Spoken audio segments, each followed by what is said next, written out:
Welcome to our vlog, Not So Zuili Sangeet. Please like, share and subscribe. Oh my please, God, please, please, thank please, you.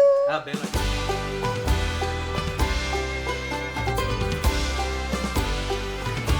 दीड महिना झालाय त्यांना ग्रूमिंगला घेऊन जाऊन. आज यांचा ग्रूमिंग डे आहे. मी यांना घेऊन चालली आहे ग्रूमिंगला, कारण की हे जे काही मळलेलं एक कापूस फिरतोय इकडे तिकडे, तिला बिचारीला आता काही दिसेनासं झालंय.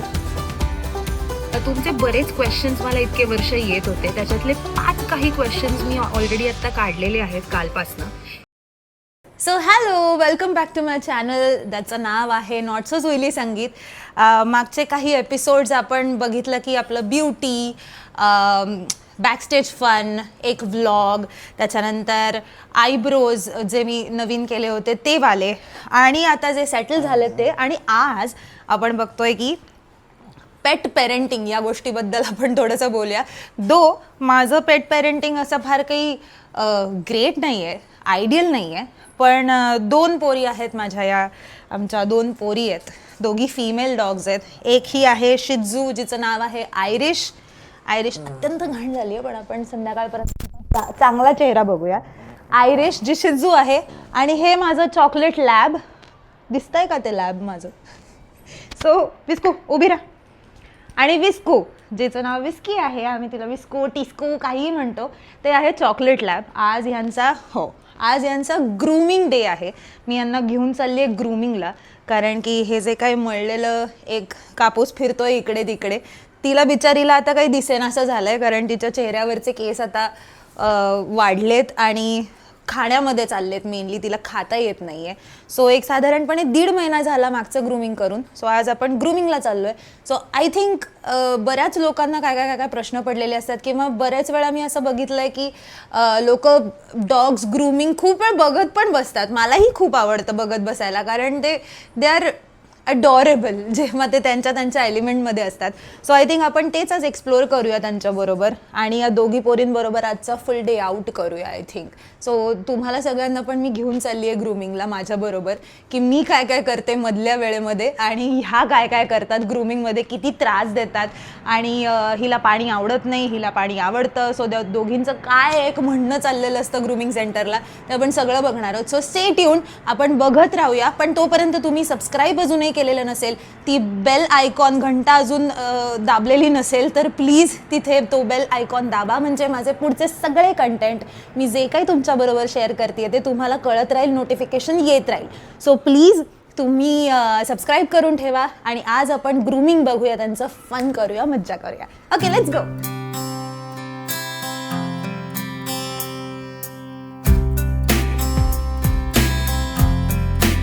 बिझी शेड्यूल असतं. आज नाही, उद्या नाही, परवा, असं करत आंघोळे राहून जातात दोघींच्या. आणि एक म्हणतात ना, घरामध्ये एक वास यायला लागतो. असं नाही म्हणणार की मी तो विचित्र वास असतो, पण एक इन जनरल जेव्हा तुमच्याकडे डॉग्स असतात तर त्यांचा एक जसा आपला एक वास असतो किंवा आपला एक सेंट असतो, त्या हिशोबाने त्यांचा सुद्धा एक वास असतो. सो तो वास हळूहळू वाढत जातो, तर त्याचं ओडरमध्ये रूपांतर होतं, आणि त्यांनी ऑलमोस्ट घरामध्ये असा एक विचित्र वास, जो मला खरं तर आवडत नाही, पण तो कंट्रोल ठेवण्यासाठी त्यांची स्वच्छता खूप जास्त गरजेची आहे. आणि त्यांना स्वतःला सुद्धा खूप जास्त छान वाटतं जेव्हा त्या फुल्ली हायजीन असतात आणि त्यांची स्वच्छता चांगली झालेली असते.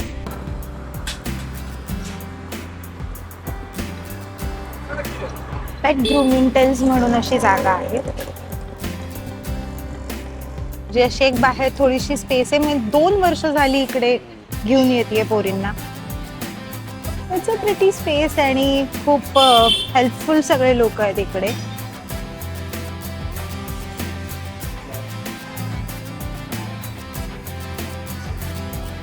ज्यादा बाल नहीं काटने. ये जो इधर के है ना, ये जो रेड हो गया है, थोड़ा सा दिक्कत हो रहा है उसको. पॉ को थोड़ा सा प्रॉब्लम है. She is like 12 years old right now,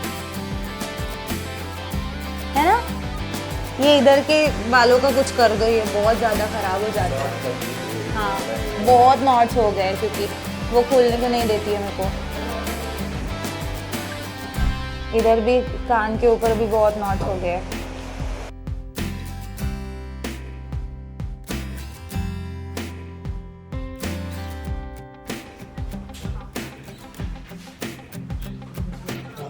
आत्ता जस्ट तिकडे ग्रूमिंगला सोडलंय मी पोरींना. आता माझ्याकडे आहे 2 तास ऑलमोस्ट, कारण की 2 तास त्यांचं ग्रूमिंग वगैरे सगळं चालू असतं. 2 तास आता काय करायचं. सो मी दरवेळेस जाते कॉफी प्यायला वगैरे, पण मला आत्ता गाडी घेऊन कंटाळा आला बिकॉज संध्याकाळ झाली ऑलमोस्ट. सो मला गाडी घेऊन मॉलमध्ये जायचा कंटाळा आला कारण खूप गर्दी असणार आहे. सो मी आता एक काम करते, मी इकडे गोरेगावामध्ये माझा मित्र राहतो, तो तुम्हाला सगळ्यांना माहिती असेल, नचिकेत लेले. सो त्याला एकदा फोन करते, तो आहे का घरी. सो त्याच्याकडे जाऊन जरा कॉफी पिते, त्याला बरेच दिवस झाले भेटले नाही आहे. सो एकदा त्याच्याकडे जाते, कॉफी पिते, टाईमपास करतो, थोडेसे तिथे बसून तुमच्याशी गप्पा मारीन, बऱ्याच गोष्टी तुम्हाला सांगायच्या आहेत ग्रूमिंग बाबतीत. सो त्या सगळ्या करीन आणि मग परत पोरींना घ्यायला येईन. या लेट्स गो. यो यो. अरे हे अरे काय करतो. अरे काय नाही. ऐक ना, मी पोरींना सोडलं आता ग्रूमिंगला. ओके. आणि मी नेहमी जाते ओबेरॉयला, पण मला कंटाळा आला आज ओबेरॉयला जायचं. तू आहेस का घरी? खूप दिवस भेटलो नाही होत आपण. मी येते घरी, कॉफी टाकू. हो ये की आहेस? हो घरी आहे मी. चल ठीक आहे, मी आले. हा फक्त कॉफी टाकायला माझ्याकडे कॉफी मेट. तर मी जरा उमाटला फोन करतो. आत्ता कॉफी मेट हवंय तुला? कॉफी मेट नाहीये जुई माझ्याकडे ना. कॉफी मेट सकाळी संपलं. मग माझ्यासाठी कॉफी ऑर्डर कर स्टारबक्सची.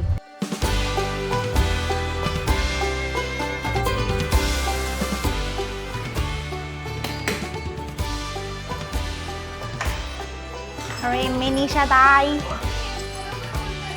हाय. वादळ मी आहे का जोई आहे? अरे हाय माझी शक्ती. कशी आहे? मस्त. याय. Welcome to our vlog Not So Zuili Sangeet. Please like, share and Oh subscribe. my please, god, please. thank you. हा बेल आयकॉन ते काय. थँक्यू. आणि हा काय बसर आहे सगळा? हे जुई चट्ट्या नको दाखव माझ्या. दाखवते बस. जुई नको. का कधीतरी खातोय. आलू काय पराठा खातोय?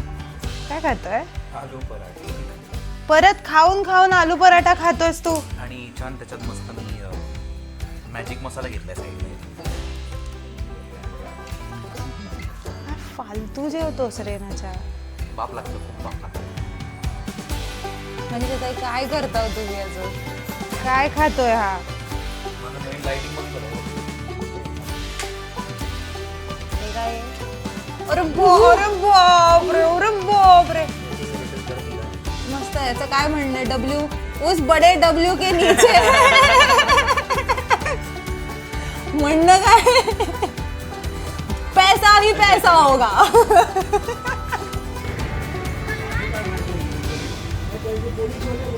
Zuili is actually being not so Zuili Sangeet right now, by the way. की सतत तुम्हाला कल्पना नाही आहे, हे तुम्ही जे बघताय, तुम्हाला जे मज्जा आहे, ते आनंद मिळतोय, ते करण्यासाठी किती कष्ट लागत आहेत. ती खूप कष्ट करते. मी आत्ता एक मगाशी फोटो काढणार होतो, नोट बीट लिहून काढत होती, काहीतरी लिहून काढत होती, प्रश्न बापरे मला सुद्धा दिखणं. हा ते तर गाईज, जसं की तुम्ही बघताय की आम्ही आता आमच्या बाळांना घ्यायला चाललोय, आयरिश आणि विस्कीला. आणि ही बघा आमची नॉट सो जुईली संगीत. तर काय अजून काय करतेस तू? काय करते मी? मला चिडवण्या व्यतिरिक्त येतं काय तुला? तर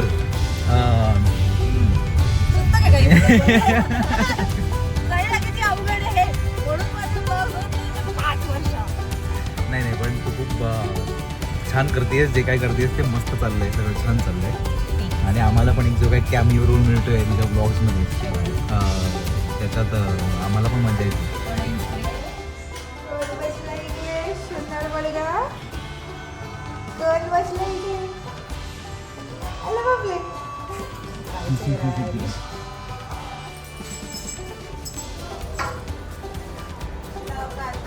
चला घरी जायचं का? आपण घरी जायचं का? तितकू कुठे जायचं? तितका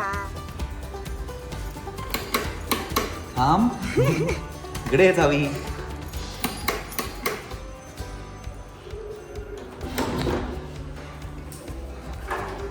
आयरिश अगं आयरिश अगं अगं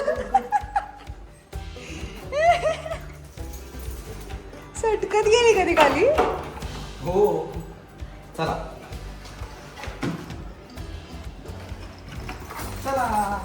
सो आज आपण पेट पेरेंटिंग बद्दल बोलतोय आणि पेट पेरेंटिंग मध्ये पण बरेच सब्जेक्ट येतात. पण इतके वर्ष तुम्हाला सगळ्यांना माहिती आहे की माझ्याकडे 2 पेट्स आहेत, 2 कुत्री आहेत ज्या फिमेल डॉग्स आहेत. पण तुमचे बरेच क्वेश्चन्स मला इतके वर्ष येत होते, त्याच्यातले 5 काही क्वेश्चन्स मी ऑलरेडी आता काढलेले आहेत कालपासनं. सो पहिला question is why did you decide to adopt or buy a pet? So it goes long back. So actually Irish जे शिजू आहे ते माझं पहिलं पेट आहे आणि लहानपणापासून मला खूप खूप खूप जास्त इच्छा होती. म्हणजे मी छोटी होते त्यावेळेस, त्यात मी एकुलती एक, त्यामुळे खेळायला कोणीतरी बरोबर पाहिजे, सतत कोणीतरी कंपॅनियन पाहिजे. सो त्याच्यामुळे मी आईबाबांच्या मागे लागले होते की मला पेट पाहिजे, कुत्रं पाहिजे. 1 BHK घर होतं आमचं, आहे अजूनही.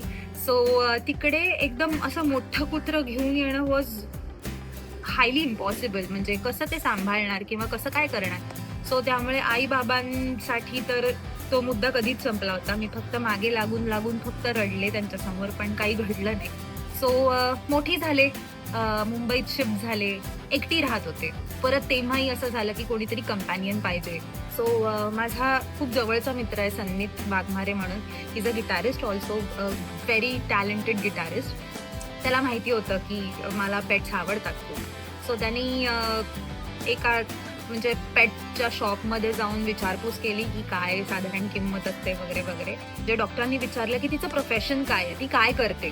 सो त्यांनी सांगितलं की सिंगर आहे आणि शोज चालू असतात, त्यामुळे घरी जास्त ती नसते आणि त्या हिशोबानेच मला तिच्यासाठी पेट घ्यायचंय. तर डॉक्टरांनी सजेस्ट केलं की छोटं टॉय ब्रीड तिच्यासाठी बेटर पडू शकतं, कारण पहिलंच पेट आहे, तिला माहिती नाहीये कसं काय करायचं. सो त्यांनी हा डिसिजन घेतला की मला टॉय ब्रीड गिफ्ट करायचा माझ्या बर्थडेच्या दिवशी. सो त्यांनी आयरिश मला गिफ्ट केली. Second is whisky. विस्की बाबतीत एक मोठा सीन होता, कारण की लॉकडाऊन लागला होता 2020ची गोष्ट ही. आणि लॉकडाऊनमध्ये आम्हाला असं जाणवलं, म्हणजे मला स्पेशली खूप जाणवलं ज्यावेळेस आम्ही सिद्ध्यामिताला भेटलो आणि सिद्ध्यामिताकडे डोरा होती आणि माझं ते लहानपणाचं कुठेतरी कनेक्शन होतंच की मला मोठं कुत्रं हवं होतं. आणि मी डोराशी खेळायला लागले आणि माझं असं झालं की मोठं कुत्रं एक तर पाहिजे. म्हणजे एक आवड असते ना ती मोठ्या कुत्र्याची, की टॉय ब्रीड ठीकच आहे, पण एक मोठं जायंट कुत्रं पाहिजे. आणि तशी पेट्सची मला खूप जास्त आवड होती. मग त्यावेळेस मी रोयाच्या मागे लागले की यार डोरा वकतली गोड आहे, डोरा डोरा डोरा खूप झालं माझ्या घरामध्ये. मग शेवटी रोया म्हणाल्या की तू काय विचार करतेस का ऑर समथिंग. मी म्हणलं की हरकत नाही, मी आहे घरी आणि त्यात लॉकडाऊनमध्ये आपण करतोय काय वगैरे, आपण घेऊन येऊ शकतो, असा एक डिसिजन झाला. सो रोयानी एकदा इंस्टाग्रामवरती एक स्टोरी टाकली की आम्हाला चॉकलेट लॅब पाहिजे, कारण त्याला खूप जास्त आवड आहे चॉकलेट लॅब. त्याच्याकडे एक ऑलरेडी चॉकलेट लॅब होतं. सो त्यामुळे त्याला जर मोठं कुत्रं घ्यायचं तर मग तसं काहीतरी घ्यायचंय, असं त्याचं काहीतरी डोक्यात होतं. आणि लगेच दुसऱ्या दिवशी त्याला मेसेज आला त्याच्या ॲक्च्युली बॅचमेटचा की भाई असा एक कुत्रा आहे माझ्याकडे, फिमेल डॉग आहे आणि ती चॉकलेट लॅब आहे आणि पण ती जरा थोडीशी मोठी आहे. सो तिची एक बॅकग्राऊंड स्टोरी होती विस्कीची. So the background story was की तिला एका अशा फॅमिलीमध्ये म्हणजे त्या फॅमिलीनी बाय केलं होतं आणि त्यांचा एक मोठा बंगला होता, छोटंसं पिल्लू होतं लाईक, आणि त्यांचा मोठा बंगला होता आणि ते लोक बंगल्यामध्ये कुत्र्यांना अलाउड करायचे नाहीत, कुत्र्यांनी बाहेरच राहायचं. आणि पहिल्या काही दिवसांमध्येच तिला भेंडीची भाजी, उरलेलं आपलं वरण, उरलेला भात, अशा घरच्या गोष्टी की बिस्किटच द्या किंवा अशा काही गोष्टी जे ॲक्च्युली त्यांना मेनली पौष्टिक फूड त्यांना देणं गरजेचं असतं, त्यांचं पेट फूड देणं गरजेचं असतं लहान वयातच, पण ते त्यांनी काही दिलेलं नव्हतं. त्याच्यामुळे तिचा एकदम पोट खूप घाण झाला होता, म्हणजे असे डाग पडले होते त्याला, एकदम असा भुरका कलर झाला होता, बारीक झाली होती लाईक कडकी, तिचे खांद्यावरती आणि पॉजमध्ये वगैरे एकदम असे घाण झालेली, टिक्स झालेल्या आणि म्हणजे तसं म्हणायला स्ट्रे दिसत होतं, ते लॅब दिसत नव्हतं कुठूनही. पण चॉकलेट लॅब होतं, ग्रीन डोळे होते, आमच्याकडे फोटोज आले, व्हिडिओज आले. We got excited a lot की यार आपल्याला जसं हवं तसंच आहे, let's go and take her. तर तिला पुण्यामध्ये पाठवलं, आम्ही दोघं पुण्यामध्ये गेलो गाडी घेऊन आणि तिला घरी घेऊन आलो. जेव्हा तिला बघितलं त्यावेळेस आमचं खरंच असं झालं की हे खरंच लॅब आहे का, नाहीतर मग आपल्याला फसवलंय किंवा काहीतरी झोल आहे या सगळ्या गोष्टींमध्ये. सो बिकॉज तिची एवढी सगळी हालत झाली होती त्या घरामध्ये. सो तो जो मेन माणूस होता ज्यांनी तिला विकलं होतं त्या घरामध्ये, तर त्यांनी तो घरी गेला आणि तो म्हणाला की तुम्ही तिची व्यवस्थित काळजी नाही घेतात, तर दुसरं माझ्या ओळखीचा एक माणूस आहे जो व्यवस्थित काळजी घेतो, तर मी तिला त्यांच्याकडे शिफ्ट करतो असं म्हणून त्यांनी तिकडनं विस्कीला त्या घरातनं काढलं आणि पुण्याला पाठवलं. पुण्यावरनं आम्ही घेतलं आणि आम्हाला असं झालं की भाई हे लॅब दिसत नाहीये, हे काहीतरी वेगळं दिसतंय, हे स्ट्रे डॉग सारखं दिसतंय. तर आणि त्यात टिक्स झाल्या होत्या, शी केली होती तिने बरीच, आणि शी शरीरालाच डोंगणाच्या इथे वगैरे लागली होती, सो शेपटीला लागली होती, सो खूप वास येत होता तिला. रंग भुरका झाला होता, जो आम्हाला एक्सपेक्टेड होता, तो कळत नव्हता रंग काय आहे. सो आम्ही तिला घरी घेऊन आलो, तिला आंघोळ घातली.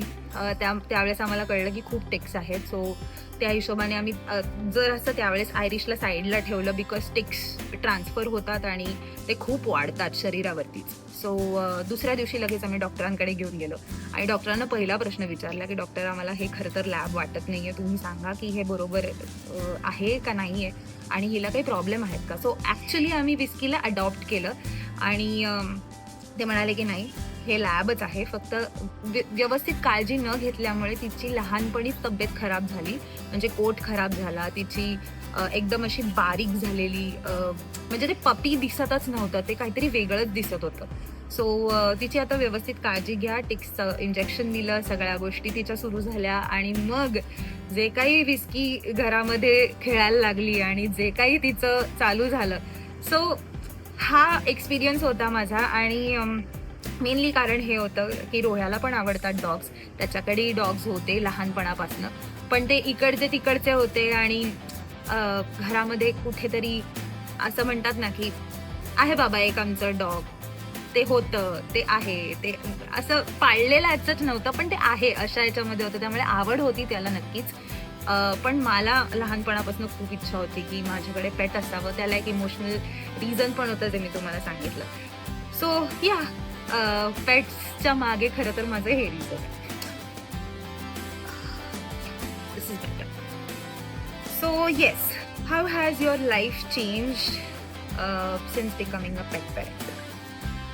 खूप गोष्टी चेंज होतात खरं तर. म्हणजे आयरिश घरी आल्यानंतर, म्हणजे मी पहिलं वेळेला माझा एक्सपिरियन्स जो म्हणतात ना, तो मी तुम्हाला सांगते की ज्यावेळेस आयरिश आली, मी म्हणलं तसं की मला काहीच माहिती नव्हतं पेट्सची काळजी कशी घ्यायची, की कुत्र्याला पाणी कसं प्यायला द्यायचं किंवा खायला काय द्यायचं, इथपासून माझी सुरुवात होती. पण हळूहळू जशा गोष्टी कळत गेल्या आणि हळूहळू मग माझ्या इंस्टाग्रामवरती तसे फीड्स यायला गेले आणि यूट्यूबवरती काही व्हिडिओज बघितले की कशी काळजी घ्यायची, त्यांचं ग्रूमिंग कसं करायचं. सो पहिले तर मी घरीच अंघोळ घालायचे आणि नंतर मग जशी हळू मोठी होत गेली आयरिश, सो तसे त्यांचे इमोशन्सही तुमच्याबरोबर कनेक्ट होतात. Like it's a different technology we can say, but त्यांचे इमोशन्स म्हणजे असं म्हणतात ना की पेट पेरेंट्स सारखेच त्यांचे पेट्स असतात किंवा त्यांचा स्वभाव साधारण मिळता जुळता असतो, असं आपण बरेच वेळा बघितलंय किंवा ऐकलंय. सो त्या हिशोबाने आयरिशचं वागणं वाढत गेलं माझ्याबरोबर. मग मी प्रत्येक शोला किंवा रिहर्सलला मी आयरिशला घेऊन जायचे, कारण घरी ठेवणं शक्य नव्हतं, कारण छोटी होती आयरिश, त्यामुळे एवढं घरी ती कशी काय एवढा वेळ राहणार, कारण रिहर्सल 6-6, 7-7 तास असायच्या. सो मी घरी नाही ठेवायचे तिला, रिहर्सल्सला घेऊन जायचे. मग सगळ्यांची ओळख झाली. सो आयरिश सोशलाइज सुद्धा त्या हिशोबाने झाली. माझ्या सगळ्या म्युझिशियन्स किंवा जे टेक्निशियन्स आहेत आमच्या आजूबाजूला, त्या सगळ्यांना माहिती आहे की आयरिश कशी आहे आणि तिचा स्वभाव कसा आहे. कारण लहानपणापासून मी तिला भेटवत गेले आणि तिचा स्वभाव सगळ्यांना हळूहळू कळत गेला. सो लाईफ अशी चेंज होत जाते की तुम्ही कनेक्ट होत जाता तुमच्या पेट बरोबर. सो मध्ये मध्ये असे बरेच इन्सिडेंट्स आले की ज्याच्यामध्ये फेल्युअर सुद्धा आले माझ्या लाईफमध्ये, की खूप फेल होत गेले. कधी कधी कुठला तरी शो छान होत नाही, कधी कधी तुमचं गाणं छान होत नाही आणि ती एक डोक्यात गोष्ट राहते की नाही आपला गाणं आज छान नाही झालं किंवा आज आपण रेकॉर्डिंगला छान गाऊ नाही शकलो, आपला आवाज छान नाही लागला. प्लस क्रिटिसिझम सुद्धा झेलावं लागतं आपल्याला लाईफमध्ये. सो क्रिटिसिझम सुद्धा जेव्हा आला त्यावेळेस आपण हिरमुसून जातो, आपण छोटे होतो आणि आपण घरामध्ये एकटे बसलेले असताना त्याचा खूप जास्त विचार करतो. बट यू नो वॉट, तुमच्या पेट्सला त्यांना माहिती असतं की तुम्ही काय विचार करताय आणि जर तुम्ही छोटे होताय किंवा तुम्हाला एकदम तुम्ही निराश होताय, हिरमुसून जाताय, त्यावेळेस मी बघितलंय की आयरिश अशी माझ्या जवळ यायची जी कधीच खरं तर आली नाही. तिचा स्वभाव असा आहे, ती एकदम फुल रेखा आहे, यु नो, की माझं मी प्रेम करणार आणि माझं प्रेम झाल्यानंतर मग मी जाणार, बाबा मला नाही. सो हळूहळू तिचाही पॅटर्न कळायला लागला की तिचा ॲक्च्युली स्वभाव असा आहे की ती अशी पटकन फ्रेंडली नाही आहे. ती थोडा वेळ घेते लोकांशी कनेक्ट व्हायला किंवा त्यांच्या जवळपास जायला. ती पहिल्यांदा भेटेल, एकदम मस्ती मजा करेल आणि नंतर एकदम साईडला जाऊन बसेल आणि एकटी जाऊन बसेल. पण मग नंतर तुम्ही तिला हात लावायला गेलात तर मग त्यावेळेस ती अशी थोडीशी गुरगुरेल, कारण तिला तेव्हा त्याच्यामध्ये यायचं नसतं.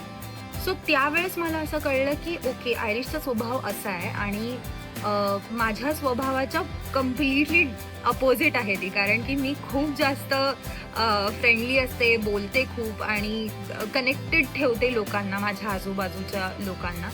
पण तशी आयरिश अजिबात नाही, ती फुल रेखा आहे आणि तिचं असं वगैरे सगळं चाललेलं असतं. फुल टिपिकल मुलगी ओरिएंटेशनमध्ये ती येते. सो त्यावेळेस मला असं जाणवलं की कधी आयरिश अशी माझ्या आजूबाजूला आलेली नाही आहे किंवा तिने असं मला जवळ येईल आणि माझ्या एकदम कुशीमध्ये बसेल की yes, I am there for you. So त्यावेळेस आणखीन जास्त रडायला आलं, आणखीन जास्त फील झालं की येस, फेल्युअर्स आहेत लाईफमध्ये, but there is someone who is with you आणि जे कधीच तुमची पाठ सोडणार नाही आहे. And same with Whisky. विस्कीचा तर म्हणजे स्वभाव, म्हणजे जे लोक हे बघतायत त्यांना कळत असेल की मला शब्द का नाही मिळत आहेत, कारण की विस्की सारखी प्रेमळ कुत्री मी अजून बघितलेलीच नाहीये. इतकी ती प्रेमळ आहे आणि तिला भयंकर गोष्टी कळतात. म्हणजे आम्ही सगळे मित्रमैत्रिणी तर तिला तर माणूसच म्हणतो की माणसासारखे डोळे करते, माणसासारख्या गोष्टी तिला समजतात आणि इमोशनली ती जास्त अटॅच्ड आहे माझ्याशी राईट नाव. म्हणजे जशी जशी ती मोठी होत गेली तशी, तर ती इमोशनली खूप, आणि लॅब्स असतात तसे. सो लॅब्सच्या हिशोबाने त्यात फिमेल लॅब असल्यामुळे ती खूप जास्त कनेक्टेड आहे आणि इमोशनल बॅलन्स माझा कुठेतरी मुलींवरती डिपेंडंट आहे आय थिंक माझ्या. कारण की त्यांना जर काही झालं तर मी एवढी पॅरेनॉइड होते, मी एवढी पॅनिक होते. सेम विथ देम की माझी तब्येत जरी बरी नसेल, महिन्याच्या 4 दिवसांमध्ये सुद्धा त्या इतकी माझी काळजी घेतात की माझ्या आजूबाजूला येऊन बसतील, मला कम्फर्ट देतील, माझं पॅम्परिंग करतील. सो मला ही गोष्ट खूप जास्त आवडते पेट्सची, की आपल्या प्रत्येक सुखदुःखामध्ये ते आपल्या बरोबर असतात. जसे आपण त्यांच्या बरोबर असतो तसेच ते आपल्या बरोबर असतात, just like other human being. ते मला कधी कधी असं जाणवतं की ते पेट्स नाहीच आहेत, दे आर ह्युमन्स आणि ते त्या हिशोबाने आपल्या बरोबर असतात आणि आपले इमोशन्स त्यांचे इमोशन्स होऊन जातात आणि ते शेअरिंगमध्ये कधी एवढी वर्ष निघून जातात ना. Like Irish is like now 12 years old, ती 12 वर्षाची आहे आणि विस्की 4-5 वर्षाची झाली आता. सो कधी एवढी वर्ष निघून गेली आणि जसं लहान मुलांचं असतं ना की कधी एवढे मोठे होतात कळतच नाही, तसंच पेट्सचं असतं की कधी एवढे पटकन मोठे होतात काही कळत नाही. बट त्यांचा मूळ स्वभाव जो असतो ना तो असतोच आणि तो खूप जास्त आय क्रेव्ह फॉर दॅम. म्हणजे मी जेव्हा बाहेर जाते, शोजना वगैरे जाते, मला त्यांच्या एनर्जीची खूप जास्त गरज असते घरी आल्यानंतर. सो आय फील लाईक की ते आमच्या घरातला एक सदस्य आहेत आणि आपल्या एका सदस्याची एनर्जी आपल्याला जेवढी पाहिजे असते ना तशीच एनर्जी ते आपल्याबरोबर शेअर करत असतात आणि तो कनेक्शन ठेवत असतात. सो काय एक देवानी करून ठेवलंय आणि we are just there to understand, to just be in that zone की ज्याच्यामध्ये आपल्याबरोबर काही असेही प्राणी आहेत की ज्यांना खूप पॅम्परिंगची गरज आहे, खूप प्रेमाची गरज आहे, जशी आपल्यालाही गरज आहे. सो जर ते प्रेम आणि ती काळजी त्यांना मिळत गेली तर तीच काळजी आणि तेच प्रेम ते आपल्यावरही एवढं करत असतात की म्हणजे बस मी खूप बोलतेय, म्हणजे माझ्याकडे खरंच खूप आहे बोलायला, पण या पुढे येतीलच. तर हा होता आपला पार्ट 1 आणि ज्या पार्टमध्ये आपण बघितलं की 2-3 क्वेश्चन्स होते जे तुम्ही मला विचारले होते. अजून एक पार्ट येणार आहे ज्याच्यामध्ये अजून थोडे क्वेश्चन्स असतील आणि अजून माझ्या पोरींबरोबरची मज्जा असेल. So stay tune for part 2 also. तोपर्यंत प्लीज सबस्क्राईब करायला विसरू नका. नॉट सो जुईली संगीत हे माझ्या यूट्यूब चॅनलचं नाव आहे जे तुम्ही बघताय रेग्युलरली दर सॅटर्डेला. सो प्लीज सबस्क्राईब करून ठेवा. ते बेल बटन आयकॉन तिकडे आहे तो प्रेस करून ठेवा म्हणजे तुम्हाला नोटिफिकेशन्स येतील. तुम्हाला कळत राहील की माझा काय काय कंटेंट येतो आहे आणि काय काय ब्युटी हेन तेन त्या सगळ्या गोष्टी तुम्हाला कळत राहतील. So please don't forget to press that bell icon and thank you so much for watching not so Juili Sangeet. भेटूया पुढच्या पार्टमध्ये.